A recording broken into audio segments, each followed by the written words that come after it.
Assalamualaikum warahmatullahi wabarakatuh. Berjumpa lagi dengan channel saya Vicky Prasetya. Terima kasih.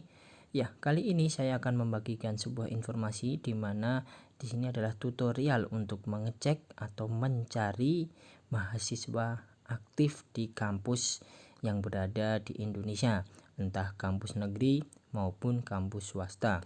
Oke. Untuk sebelum itu, tolong dipergunakan cara ini dipergunakan untuk benar-benar mencari tahu informasi. Jangan digunakan untuk menyalahgunakan atau dipergunakan tidak semestinya. Nah, baik, pertama-tama jika kita akan mencari, kita bisa ketik di Google dengan cara tulis cek mahasiswa aktif. Oke, baik. Nah, di dalam pencarian di sini akan dimunculkan banyak link. Di sini banyak, dimana kita akan mengklik salah satu saja, dimana kliknya kita adalah yang paling atas atau di atas sendiri. Langsung klik saja.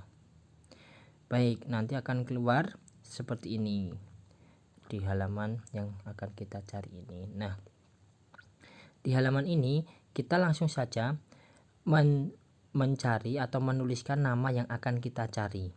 Oh ya, sebagai informasi, ini bisa kita mencari juga untuk dosen, nama dosen. Jadi kita jika penasaran dengan dosen kita itu alumni mana, kita bisa mencari di sini juga.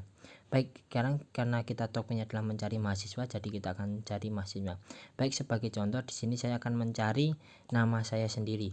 Baik, kita ketikkan namanya. Kalau bisa mengetiknya itu harus nama lengkap, karena jika tidak lengkap belum tentu itu sesuai dengan apa atau nama yang akan kita cari. Ini sebagai contoh saya akan mencari saya sendiri. Oke, kita loading. Nah, hasilnya adalah yang pertama ada perguruan tinggi, dimana mungkin ada nama perguruan tinggi dengan nama yang hampir sama dengan nama saya.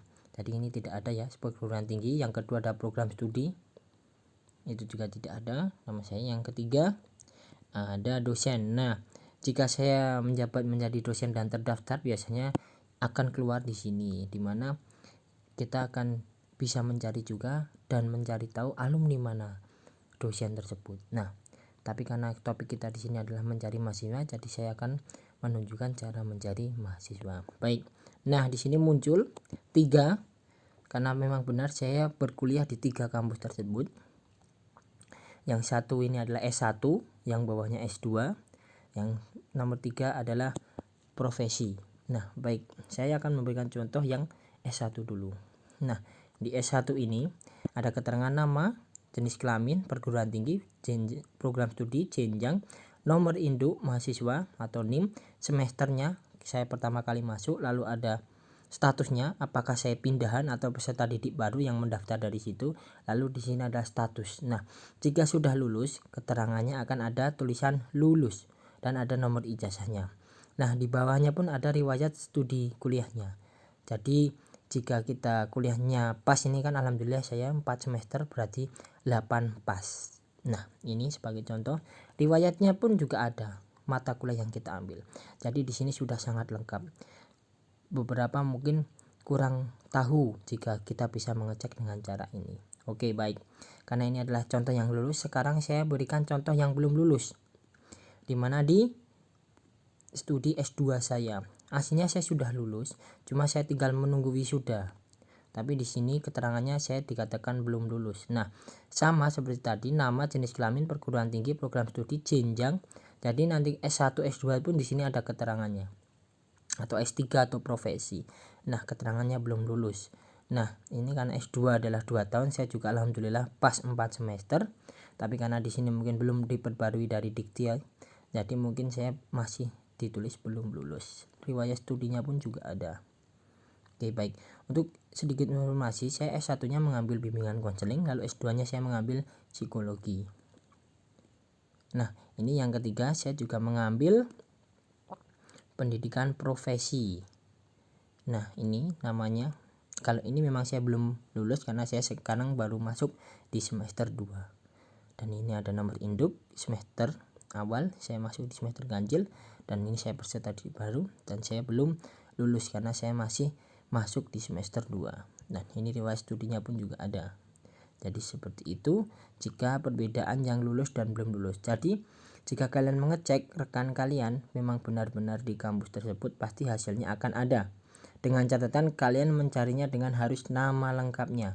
Kalian harus tahu nama lengkapnya. Nah, sekarang bagaimana jika kita menulis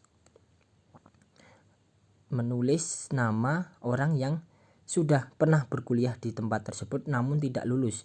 Bisa dikatakan mungkin DO atau mengundurkan diri. Baik, ini sebagai contoh adalah nama kakak saya. Sama saya tulis nama lengkapnya biar supaya tidak salah orang. Biasanya kalau enggak nama lengkap nanti akan salah orang. Baik, di sini contohnya langsung di scroll ke yang bawah yang mahasiswa. Oke, baik. Di sini ini saya klik. Nah, kakak saya pernah berkuliah di salah satu ini kampus di Yogyakarta. Dia mengundurkan diri karena dia keterima menjadi Polri. Di tengah perjalanan perkuliahan dia mengundurkan diri karena keterima menjadi Polri, tidak bisa dilanjutkan. Jadi mau tidak mau dia mengundurkan diri. Nah, di sini ada keterangan mengundurkan diri. Nah, di sini juga ada keterangan sampai aktif di semester berapa. Nah, ini semester 4 kakak saya. Jadi jika ada tetangga atau teman yang mengaku, maaf saya ini kuliah di kampus X, di kampus negeri di daerah Yogyakarta, tapi ternyata setelah dicek tidak ada namanya, berarti bisa dikatakan dia itu berbohong. Atau mungkin sudah ditulis, contoh katakanlah dia ngakunya S2 di Universitas Negeri X, tapi ternyata dicari namanya lengkap hanya muncul saat dia S1 saja, dia tidak S2, berarti bisa dikatakan dia itu berbohong. Seperti contoh ini saya tulis sembarang ya, Sutarman. Nah, saya tidak tahu Sutarman itu siapa. Nah, tapi kan di sini banyak nih dosen, bahkan dosen pun ada nama Sutarman. Nah, di sini kalian harus memastikan bahwa dia memang benar-benar di kampus tersebut. Biasanya jika orang berbohong tidak terdaftar di sini. Nah, ini dikti ini digunakan untuk mencari biasanya mencari apakah benar memang tetangga saya si X itu benar-benar kuliah. Nah, biasanya ada yang berbohong juga, dimana dia bilang sudah lulus padahal dia belum lulus. Setelah dicek ternyata sampai semester 14 dan ternyata dia akhirnya di DO atau ditulisnya mengundurkan diri. Nah, mungkin itu saja informasi yang bisa saya sampaikan. Semoga bermanfaat bagi kita semua dan jangan dipergunakan untuk yang tidak baik atau dipergunakan dengan salah. Mungkin itu saja informasi yang dapat saya sampaikan. Terima kasih. Jika informasi ini membantu, jangan lupa like and subscribe.